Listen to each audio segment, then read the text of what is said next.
Bonjour à tous et bienvenue dans Masterpiece, l'émission qui parlera de comics, livres, jeux vidéo ou films qu'il faut avoir vu, lu ou joué pour être un vrai collectionneur. Et aujourd'hui, on va parler de Masquerade.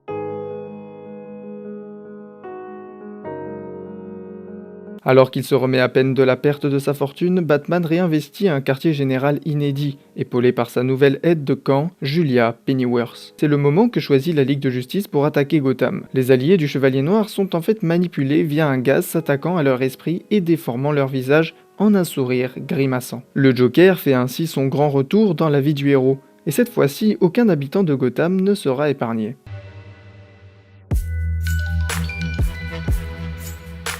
Pour moi, ce comics est en deux parties. La première se caractérise par la confrontation humain et dieu, avec les mythes et légendes.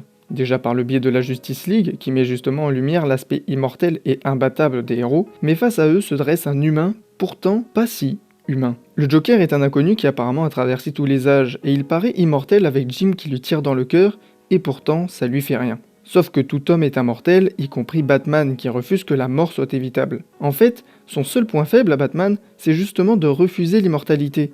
Mais c'est aussi sa plus grande force, car c'est dans l'amour de la vie, dans l'éphémérité des choses, que la force de se battre survient. Donc dans un monde où il est plus facile d'éviter la mort, justement avec le plastron qui symbolise les dieux à la poubelle, en fait Batman est un mortel, mais en fuyant cette immortalité, en fait il arrive à l'acquérir. Sa relation avec le Joker met en lumière plusieurs points, l'inconnu et le connu. Le dieu, on surnomme le Joker l'homme pâle, et l'humain, la réunification par l'amour, avec justement le cœur en sang après leur combat. Le Deus ex machina de la pierre qui tombe sur le Joker comme un dieu qui viendrait sauver les humains. Mais après ce combat et ce chaos, le cœur n'existe plus. Mais tout le monde est sauvé, caractérisé par le bas de signal à l'endroit et non à l'envers. Et enfin, la prononciation du mot ami par Batman, comme l'acceptation du Joker dans son entourage. Dans une deuxième partie, le Joker aurait donc une origine, mais falsifiée de partout, même au sein de la connaissance, c'est-à-dire dans les livres. Le Joker n'a pas d'origine, nous ne la connaîtrons jamais, car tout est une histoire, une fabulation que chacun interprète comme il le souhaite. Est-ce vraiment Eric Border? Alors, moi je répondrais oui, mais en même temps, non, parce que